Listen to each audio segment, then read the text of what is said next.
conato de daros la vuelta. Jamás una huida, por muchos que sean.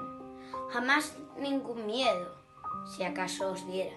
Jamás os lo noten, que no se den cuenta. Jamás un me rindo, si no tenéis fuerza. Aunque fuese a gatas, llegad a la meta. Que nadie os acuse, miradme a la cara. Que nadie os acuse de dejar a medias un sueño imposible. Si es que los hubiera, yo no los conozco. Y mira que yo llevo sueños a cuesta. Jamás, y os lo digo como una sentencia, miradme a la cara. Jamás en la vida paséis por el lado de cualquier persona sin una sonrisa. No hay nadie en el mundo que no la merezca. Hacedle la vida más fácil. Miradme a cada ser vivo que habita en la No se tierra. os olvide que en el mundo hay guerra. Que pasar de largo, sin gloria ni pena, delante de un hombre y no preguntarnos que eso no le inquieta. ¡Qué historia le empuja! ¡Qué pena lo envuelve! ¡Qué miedo le para! ¡Qué madre lo tuvo! ¡Qué abrazo le falta! ¡Qué rabia le ronda!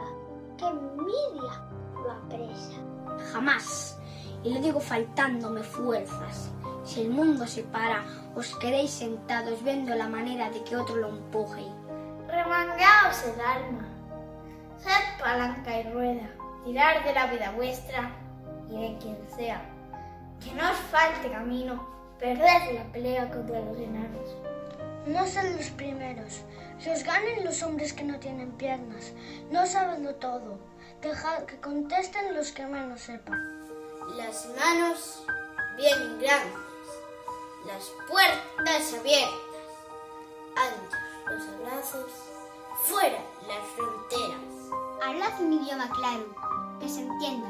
Si estrecháis la mano, hacedlo con fuerza, mirando en los ojos, dejando una huella. Prestad vuestra vida, regaladla entera, que a nadie le falte ni una gota de ella. Cantad, que cantando la vida es más bella. Jamás os hablo desde donde nazca el último soplo de vida que tenga.